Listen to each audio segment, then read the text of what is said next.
Good morning, you're watching Breakfast Television. It's 7:50 and time to focus on business. And for that, we turn to who else? Our business editor, Mike Epple. Morning, Mike. Hello, how are you? I'm very well, thanks. Let's talk a little bit about following Monday's record-breaking rebound. How's today looking? Mixed. Okay. I wish I could say that there was more follow-through.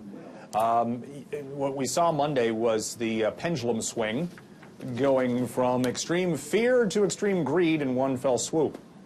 With the Wall Street benchmarks, specifically, Sarah, the Dow Jones added almost 1,300 points yesterday. Never in the course of history have we seen a market move of that magnitude. Now, on a percentage basis, it was not historical. Still pretty good, 5.1%. I'm going to take it. And some of the big names, Apple up 9% Monday. Costco was up 10%, for goodness sakes.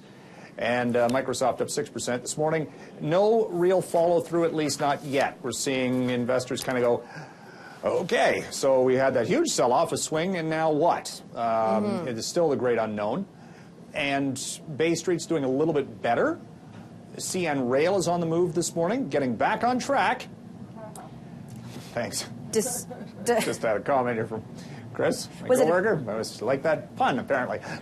Listen, they had to shut down nationwide of the rail lines because of the blockade. They're rehiring all of the temporarily laid off staff.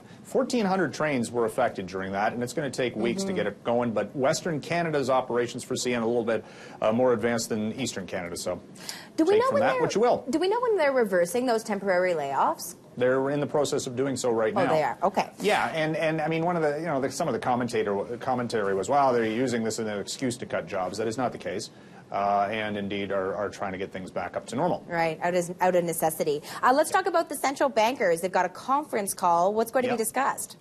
Well, they've had it, and they've said that they are vigilant and ready to take action to protect the global economy from economic risks, yada, yada, yada, about the coronavirus. But the big question is, what can they do specifically? Well, central banks can cut interest rates. Governments can add monetary stimulus. Will it help?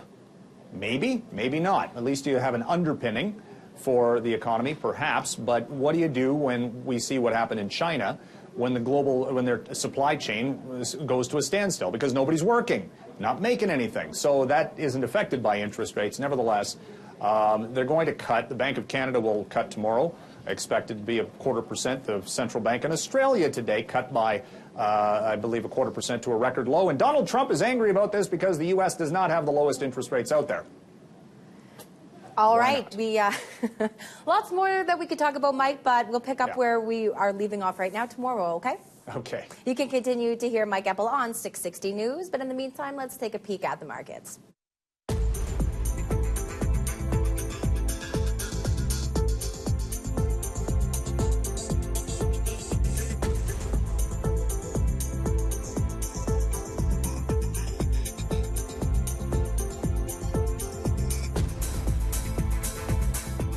This portion of BT is brought to you by 660 News, Calgary's breaking news, weather, and traffic station.